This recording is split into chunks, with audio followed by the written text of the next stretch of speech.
Hello and welcome to Otten Math. In this edition of Otten Math, we're going to talk about the distance formula and also review two problems that are somewhat coordinate proofs and that relate to the distance formula. I say somewhat because they're not exactly coordinate proofs, but involve coordinate determination for a couple problems.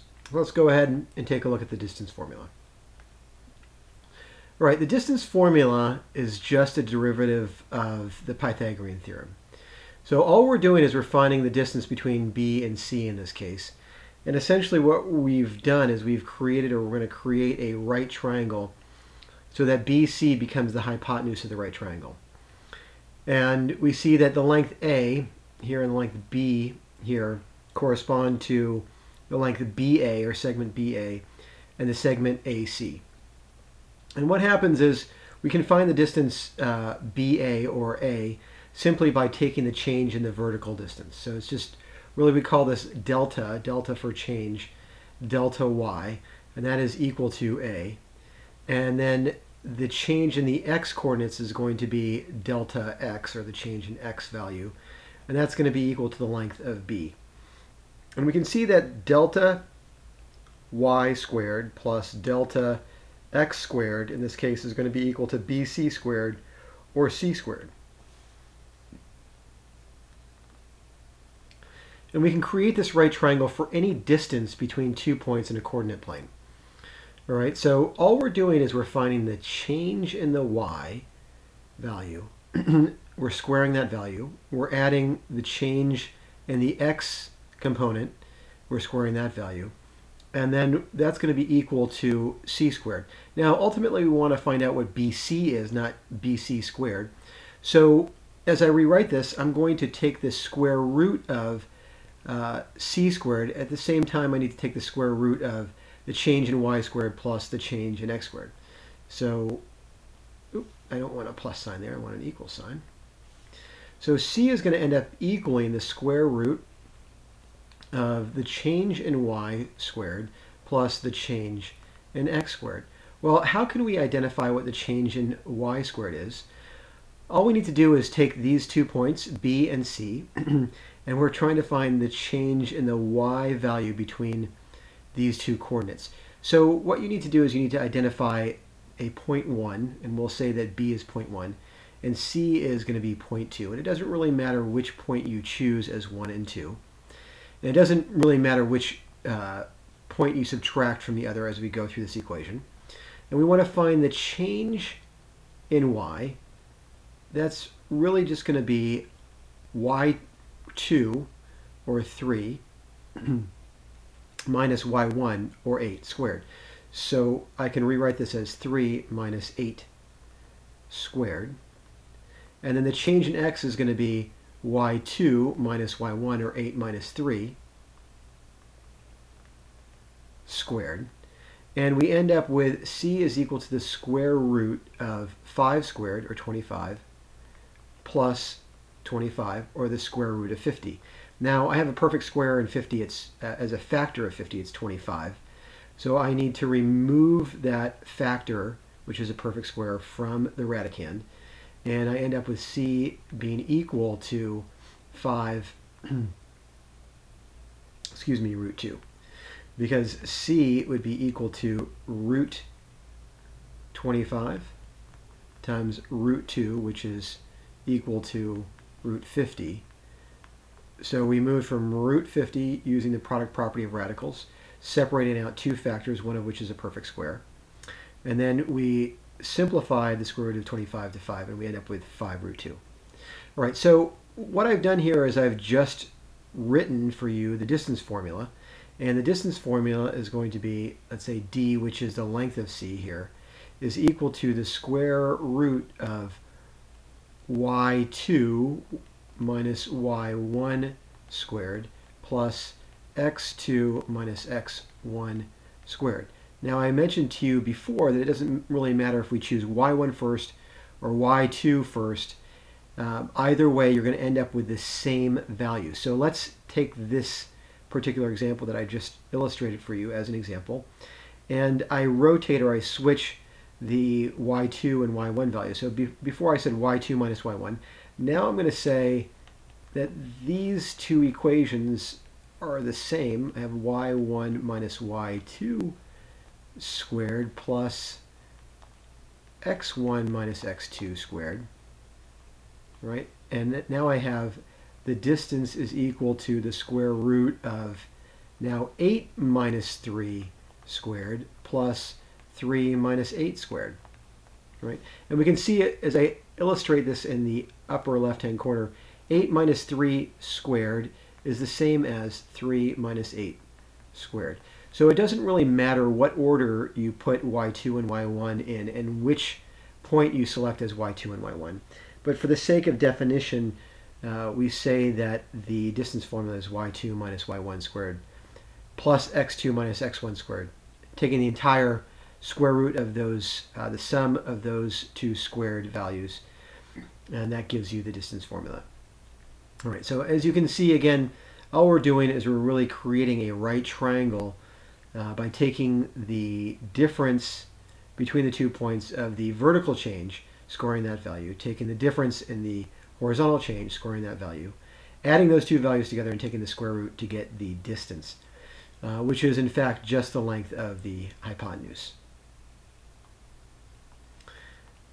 Okay, so that brings us to theorem 71, which is the distance formula. It says if P is x1, y1, and Q is x2, y2, and there are any 2 points, then the distance between them can be found with the formula PQ is equal to the square root of x squared minus x2, x sub 2 minus x1 squared plus y sub 2 minus y1 squared. All right, now as part of the lesson and as part of some of the practice problems, my students are going to be required to complete coordinate proofs. And there are a couple things that I would like to talk to you about in selecting and identifying and finishing coordinate proofs. One is that when you are proving coordinate, or you are completing a coordinate proof, you want to make sure that you're using variables instead of values, numeric values. The reason why in general you want to use variables instead of numeric values is because you're trying to prove something is true in all cases, not just when it's a particular value. So when you use a variable to complete the coordinate proof, you're really showing that what you're proving is the case for any value of that variable rather than for a given value that you're stating. So remember to use, in general, variables instead of values when you're completing coordinate proofs. Second is, and this is also a general rule, and there may be exceptions, you want to try to select the origin as one of the vertices of the figure that you're using in the coordinate proof. Now this doesn't always hold true. You need to think about what you're trying to prove and how you're going to prove it first. But as a general rule of thumb, I recommend to my students that they select the origin as one of the vertices. Okay, so let's move on and talk about a couple problems, 2 problems, and both of them are rather lengthy, so I'm going to take care of both the lesson and the problems. And we're going to go through the first one. All right, so number 25, prove that in any quadrilateral the sum of the squares of the sides is equal to the sum of the squares of the diagonals plus 4 times the square of the segment joining the midpoints of the diagonals. Right, prove that in any quadrilateral the sum of the squares of the sides, so sum of the squares of the sides, AD squared plus DC squared plus CB squared plus BA squared is equal to the sum of the squares of the diagonals, AC squared plus DB squared plus 4 times the square of the segment joining the midpoints of the diagonals. So it'd be 4 times the square MN squared. So that segment joining the midpoints of the diagonals. All right, so let's see if we can set up this equation properly. We're going to prove that AB squared plus BC squared plus CD squared plus DA squared is equal to AC squared plus DB squared plus 4MN squared. All right, so I've gone through a lot of the equations for you just in the interest of time. And so you might need to pause this recording because I'm going to run through this fairly quickly if you want to go through the calculations. Right, so we need to figure out AB squared is BC squared, CD squared, and DA squared is first. So I say AB is equal to A squared. So AB is equal to A squared. And you can see that I've identified the coordinates.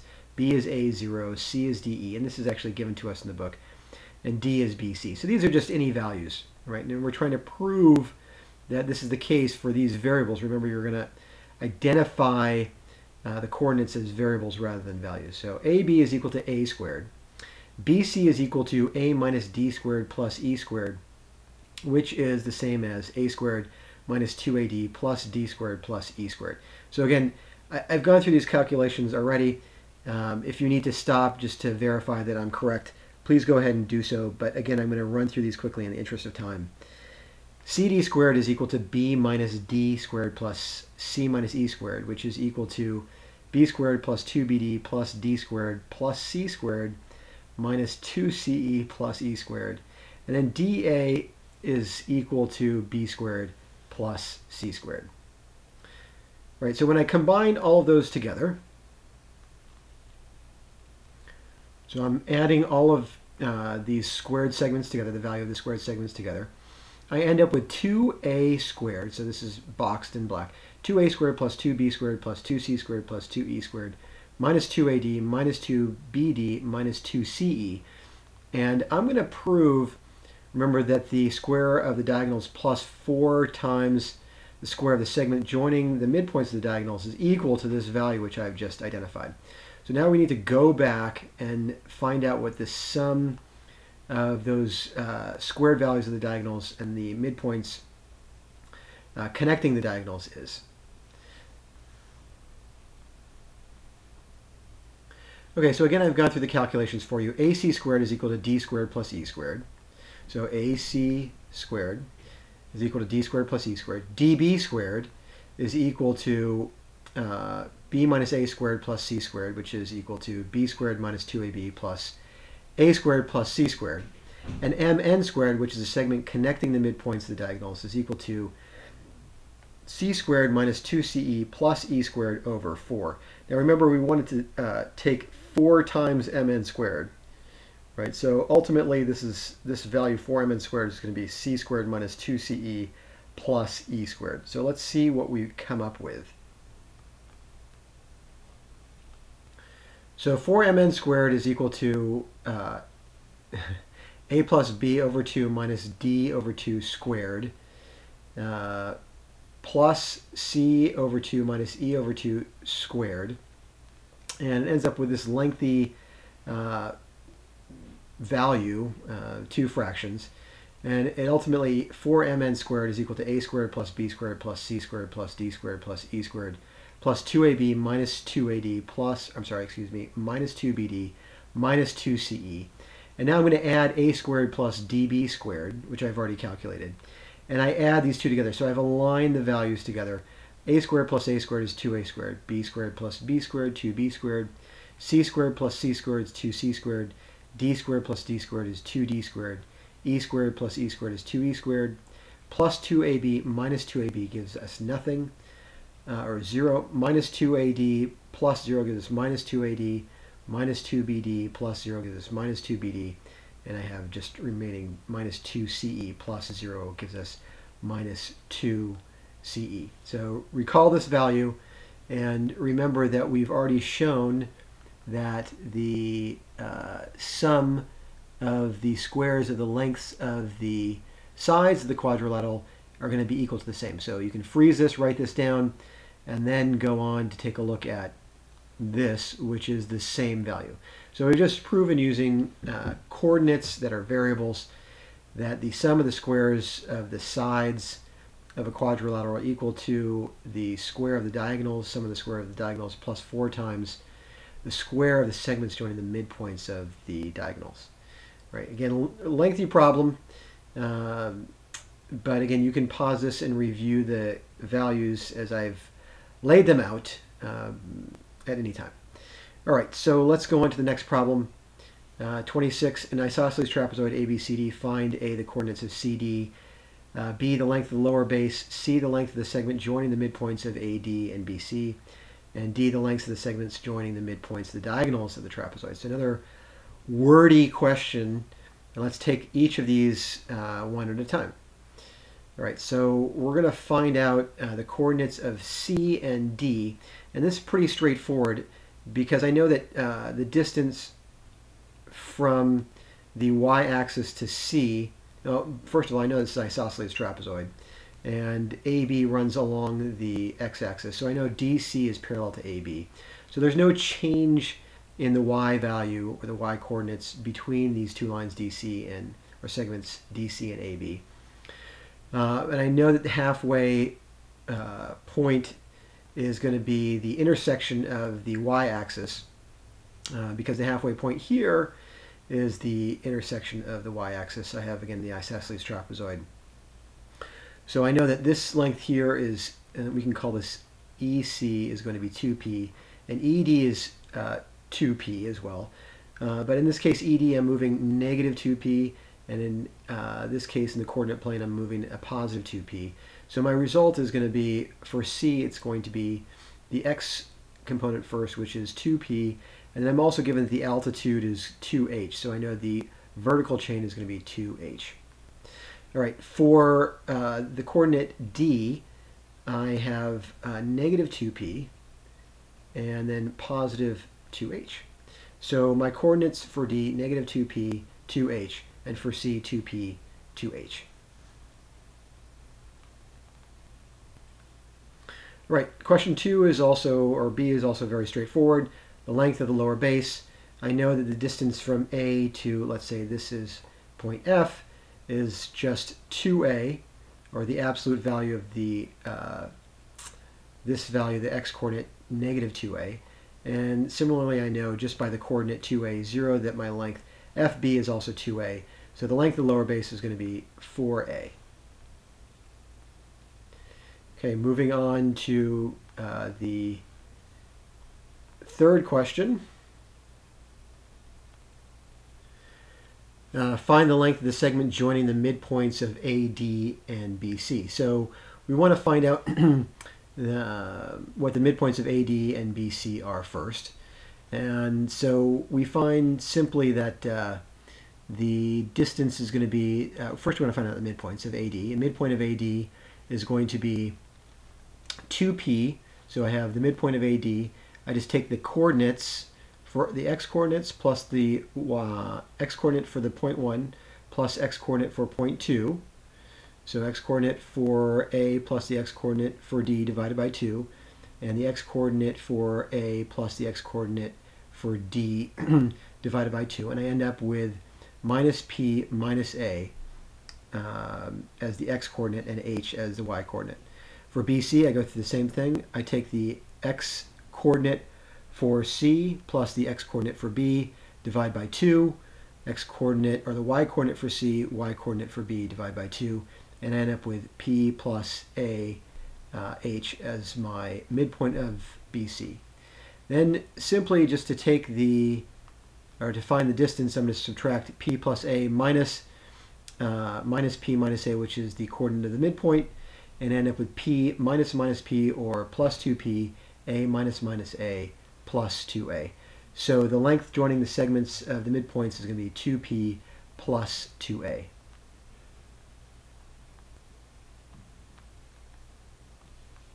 All right, last question. I'm going to find the lengths of the segments joining the midpoints of the diagonals of the trapezoid. So again, I need to find the midpoints of the diagonals. The midpoint of AC is the x-coordinate for A plus the x-coordinate for C divided by 2, y-coordinate for A, y-coordinate for C divided by 2. I end up with negative A plus P H, and for BD, I take the x-coordinate for B plus the x-coordinate for D divided by 2, y-coordinate for B, y-coordinate for D divided by 2, and I end up with A minus P H as my coordinate. Now you can see there's no change in the vertical components, just a horizontal change. So again, I'm going to compute the same, I'm going to compute the same, or handle the same process by subtracting one from the other.